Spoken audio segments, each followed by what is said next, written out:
The Triumph Stag and the MGB, Brit classics rediscovered by the string-back driving gloves brigade in the 80s. But 10 years on, a new generation craves cleaner, crisper, more continental lines. Welcome to the cravat-wearing world of 70s suave.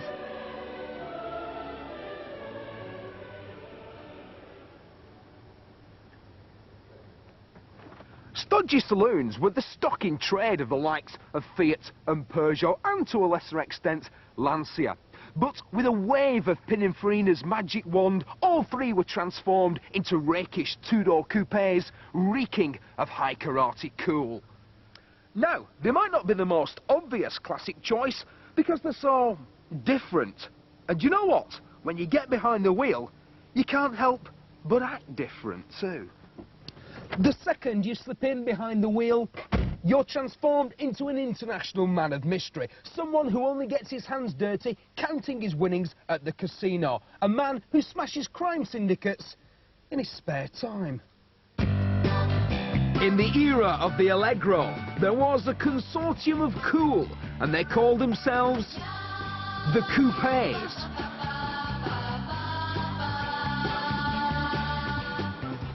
Dusty Springfield and Sophia Loren were among the many glamour-puss owners of 70s super coupes, and you really did need to be on big money to have bought one brand new.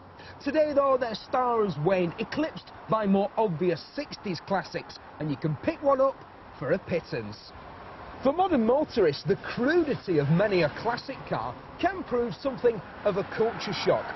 But even though this absolutely fabulous Lancia Gamma Coupe was born out of the mid-70s, it drives and feels as sophisticated as many a motor you'd find stood in a showroom today. It has a powerful 2.5-litre fuel-injection engine with 140 brake horsepower, mated to a 5-speed transmission and disc brakes all round. But of course, it wasn't all good news. This is an Italian car from the 70s, so there are all manner of electrical and mechanical maladies. And then there was the rust. No, let's not even think about it.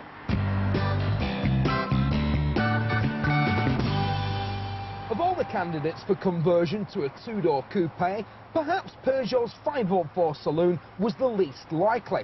Its main attributes being its size, its strength and its bomb-proof durability. And whilst it is inescapably Italian in looks, driving it reveals a temperament which is entirely Gallic. Its humble underpinnings engineered for straight-ahead stability, rather than brio through the bends.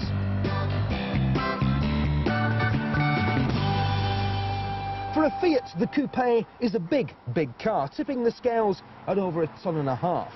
And with an engine detuned for torque, performance can be best described as leisurely, which of course is entirely in character with the rest of the car. Still, shut your eyes for a moment and, dare I say it, you could imagine yourself cocooned inside the deep-buttoned Draylon and fisheye aluminium interior of a Pontiac Trans Am. But the styling is much more Monaco than Michigan, pure automotive architecture.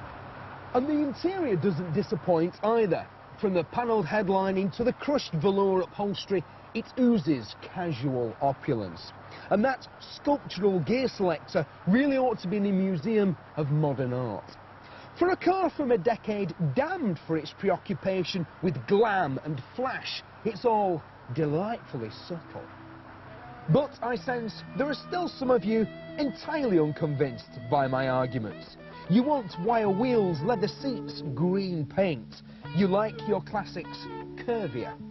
But surely a classic should be defined by its qualities. It should be of the best. Fiat, Lancia and Peugeot were all big wealthy companies. These were their flagships and they really pushed the boat out. The exquisitely angular Fiat is easily my favourite. Perhaps too exotic for everyday, parts can be impossible to find, and all three have a raging thirst for 4-star. If you're going to buy one, get a good one for around £5 grand, because restoring one of these complex coupes could cost you your sanity.